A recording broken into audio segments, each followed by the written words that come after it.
is Alessandro Parodi, African Voices News, South Africa.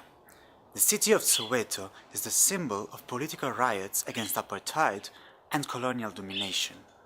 In the township of Diepsloot lies the Credo Mutwa cultural village, where politics, history and religion melt at the borderline between African traditions and modernity. The city parks manager, who was Gilbert Briscoe, and he was a horticulturist by then, he actually invited Credo Mutwa to allocate him space in this yard so that he could create the Credo Mutwa cultural village. A traditional healer and a strong figure in local politics, Credo Mutwa is also said to be a prophet and to have predicted events like 9/11 in New York. Credo is a sangoma. A sangoma is a Zulu word for a traditional healer. Credo is a prophet. He could see things that would actually come. He's a visionary. And Credo is an artist, he's a sculptor, he's a painter, Credo is almost like, master of all. Before the uprisings in 1976, Credo had actually warned people that Soweto will burn. Because if he's a visionary, he could see something was coming to happen in Soweto, which was really bad. He said Soweto was going to be on fire. But people didn't take him seriously by then.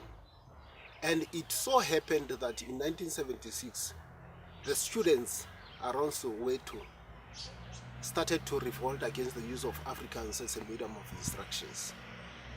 In spite of the controversies around his figure as a traditional doctor, Credo Mutwa, who is now 94 and lives in a village in the Northern Cape, is a strong defender as a writer and an artist of universal culture and of the diffusion of traditional knowledge. The teachings that you find in my grandfather's books and paintings and other engravings and stuff, what you find there is he only stresses one thing, apart from all these ancestors' teachings and stuff.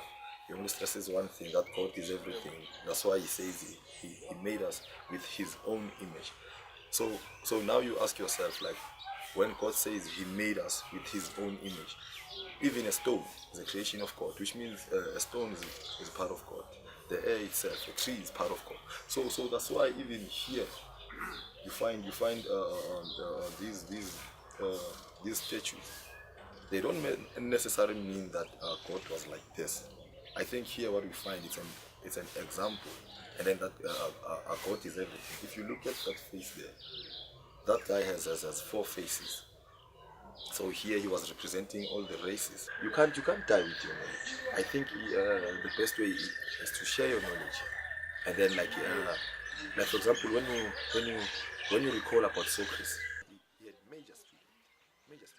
One of his students, Plato, he was great because he learned from Socrates, and then he did more than Socrates. So I think like sharing information is the best way. From Soweto, South Africa, Alessandro Parodi, African Voices News.